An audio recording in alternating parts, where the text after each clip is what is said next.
Paul Morphy is arguably the greatest chess player of all time. He played a long time ago, so he didn't have the theory and the knowledge and sophistication that top players have today, but he was very dominant. And we do stand on the shoulders of giants, so we have to humble ourselves sometimes and really just appreciate someone who has sheer raw talent, creativity, a great imagination, and who absolutely dominated for his era. So let's take a look at this game and see if Paul Morphy's talent really holds up and would it hold up today against grandmasters at the elite level. Let's take a look. Okay, so Paul Morphy starts off at e4.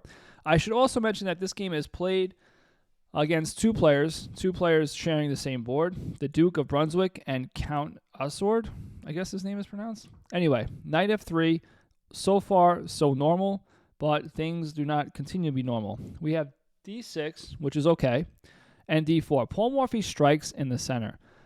This is a very good move. It's a very good idea to strike in the center and control the center of the board. And a normal thing that would happen was takes, and then maybe knight f6. Okay, but his opponent played bishop g4. We also have to understand that players of this era, I believe this is 1858 in Paris.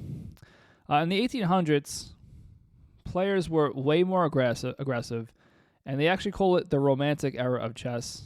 They played very attacking style chess, aggressive, and didn't place a heavy emphasis on material. Okay. So far, Paul Morphy just takes in the center, and a normal move would just simply be to take back, and maybe queen. Well, actually, queen d8 and then takes. I think white just wins a pawn there, so maybe not. So I guess black was concerned about that.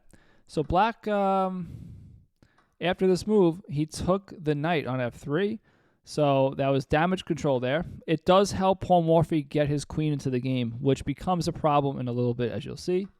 Okay, we have takes on e5, bishop c4, and already we have a checkmate threat on f7, and the count and the duke defend it with knight f6.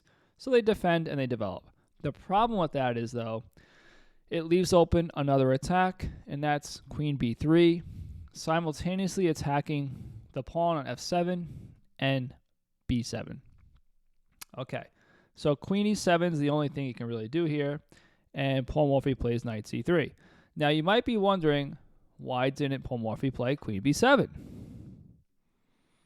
Well, queen b7 is the best move, so I don't know. So, again, would I put Paul Morphy as one of the greatest of all time? I think he's an excellent player. I think he's, for sheer talent-wise, raw talent, he's one of the most talented players maybe to ever live, but definitely not as sharp as a super GM today. No way, not in my opinion. Magnus Carlsen's not missing queen b7. Okay, so knight c3 is played, and we have c6. Now c6 uncovers a defense of b7, so now it's too late. He can't take it. Okay. All right, so the bishop comes out and pins the knight.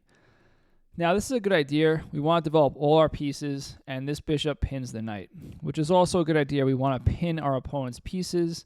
And here, white could castle kingside or queenside, and Paul Morphy was known for developing all of his pieces, which is an extremely good idea. If you're watching this, you want to develop all your pieces. So if you're going to take away anything from this game, develop your pieces. Not necessarily, I'm going to sacrifice all my pieces like Paul Morphy and win the game, because when us mortals do it, usually we just lose. But I digress. Okay, so we have b5 here. b5 attacking the bishop. What do you think Paul Morphy played here? Now, Paul Morphy is, in my opinion, a genius. Now this is not necessarily a genius move, but when you're playing back in the day and you don't really have a lot of study to go by, you're not studying games online, you're not studying chess books, you're just going by, remember, he's just going by his sheer raw talent and calculation.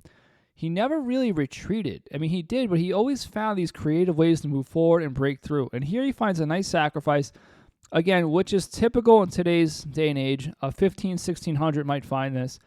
But again, it's because we stand on the shoulders of giants and we have all this information at our disposal, and we've seen these patterns before. We've developed pattern recognition by watching better players and studying from top level players' games. But Paul Morphy just takes here, and so he doesn't retreat the bishop. He just sacks the knight, takes, and now the knight comes here and blocks. And to the untrained eye, it might look like black is holding on. Well, he's blocking, white's down a piece, and it looks like black might consolidate and hold on to his position. Well, not so fast. Paul Morphy castles queenside. Now, what does this do? Well, when you castle queenside, the rook ends up in the middle of the board. The d file is open, and now there's an extra attacker on that knight on d7. Also remember, this knight is still pinned. So let's see what happens. Rook d8. Again, it looks like black might hold up here. Might be holding on. He's up a piece. All he has to do is consolidate, and he's winning. So what did Paul Morphy do here? At this time, this is a good point to pause your video and see if you can find it, and even comment down below if you think you know what he played. All right.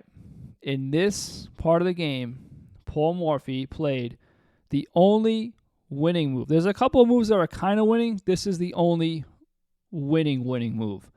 And white is up +5 after this. And he finds rook takes d7. Now let's go over this. If the queen takes, that's ridiculous. We're not going to do that. We're going to lose our queen. If the knight takes, equally ridiculous. We lose our queen.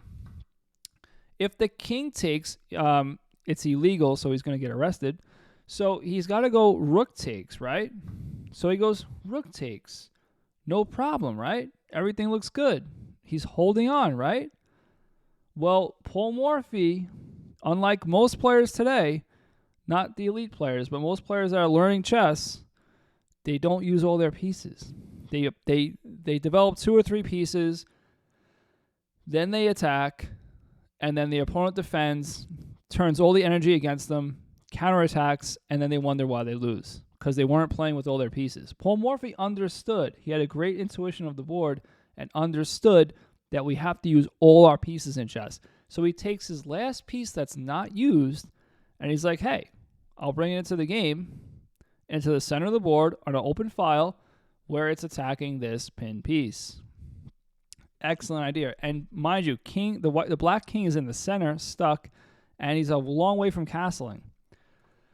Okay, so black's like, hey, listen, let's just speed things up. Let's not slow things down. Let's speed things up because I want to get this. I want to trade queens with you. So if we trade queens, hey, things are looking a lot better for me. I can hold on to this position. I might be down some material at the end of the day, but I'm good. I'm not getting checkmated. So did Paul Morphy do that?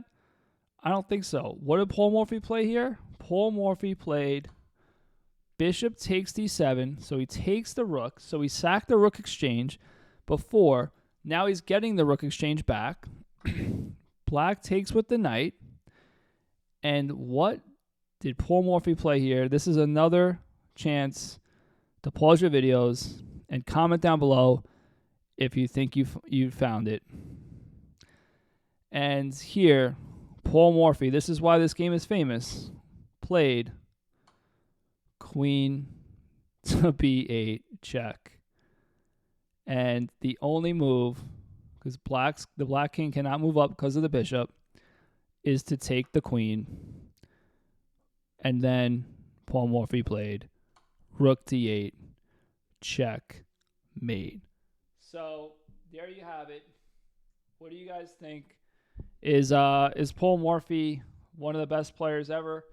I don't know. I think he's one of the most talented players ever. Of course, he doesn't have the theory and knowledge of players today, but some players argue that he was as good as like a 1900 or something level rated player today, and I think that's absolutely ridiculous. I think he is definitely way better than that.